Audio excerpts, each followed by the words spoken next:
Ladies and gentlemen, it is my great privilege and distinct honor to introduce the 44th President of the United States of America, Barack H. Obama. We've been working on this inaugural address since December, tweaking it over the weekend. It's expected to last 21 minutes as we watch from the west front of the U.S. Capitol building on this January 21st.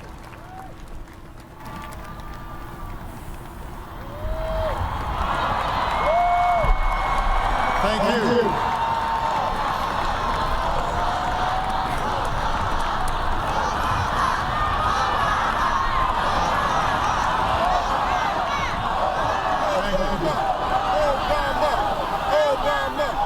Thank you so much. Vice President Biden, Mr. Chief Justice, members of the United States Congress, distinguished guests, and fellow citizens. Each time we gather to inaugurate a president, we bear witness to the enduring strength of our Constitution. We affirm the promise of our democracy. We recall that what binds this nation together is not the colors of our skin or the tenets of our faith, a government of and by and for the people, entrusting each generation to keep safe our founding creed. And for more than 200 years we have. Through blood drawn by lash and blood drawn by sword, we learned that no union founded on the principles of liberty and equality could survive half slave and half free. We made ourselves anew and vowed to move forward together.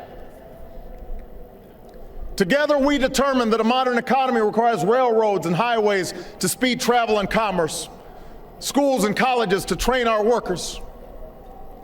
Together, we discovered that a free market only thrives when there are rules to ensure competition and fair play.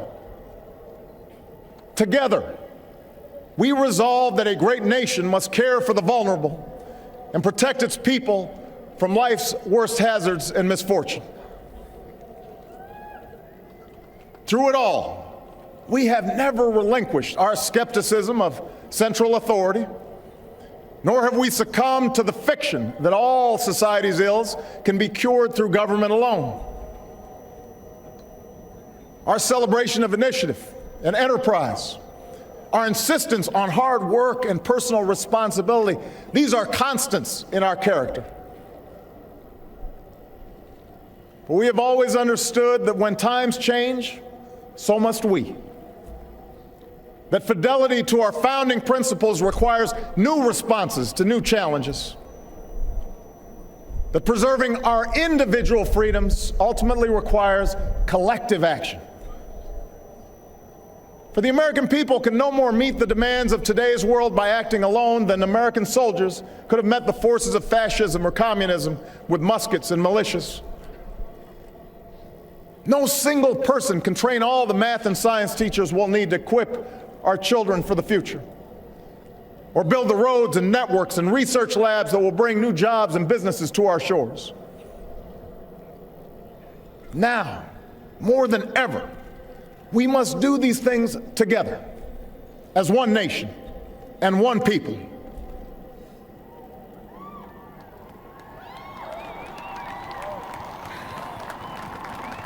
But to all posterity,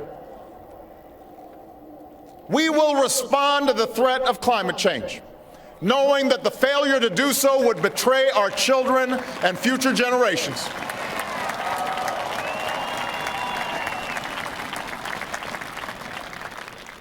Some may still deny the overwhelming judgment of science, but none can avoid the devastating impact of raging fires and crippling drought and more powerful storms. The path towards sustainable energy sources will be long and sometimes difficult. But America cannot resist this transition. We must lead it.